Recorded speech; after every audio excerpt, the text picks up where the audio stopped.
Bizim biz Rasul avlaqqa çıgıp bolgan, yılan yoluğup onna Rasulga ol tüz bolgan. Katını çaçı yemik, yelkesi çaçtan tolgan, avzundan ağı çıgıp bari otlar güyegen. Şu yılandan tartınıp sucda etip yığılgan, Allah'ını hak Rasulü munu görüp tığılgan. Şu yılandan tartınıp Rasul dua başlagan, ümmetimni kutkar deyip bir Allah'a yalvargan. Allahi izni berip yılan oğar söylegen, güçlü ağulu yılan paygambarını sıylagan.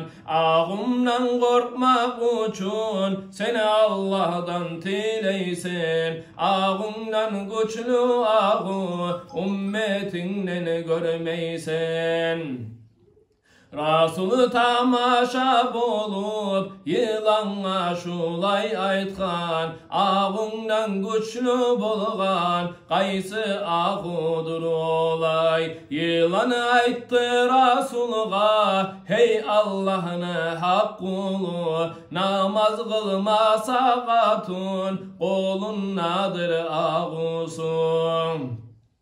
Şoğullan aşasa müminleni birisi, yürekteki imanı getecektir baresi. Yürekten iman taysa kafir bulup getecek, ağımdan olgen işi şahit bulup olacak. İmanı bar yoldaşlar bayan ettim hadis, namaz kılmaygan katın bir gün etecek yasını. Yılallar sama bilgen namaz bulanı işni. Hey Allah'ım hareket imanı yok katını. Yakşı katunlar bulsa neteceksin altını. Allah'ım sen rahmu et namazını yurutkanğa.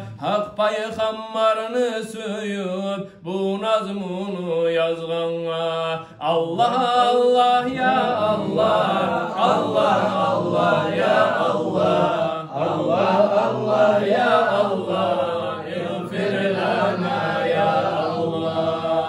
Allahümme salli ve sellim ve barik aleyh.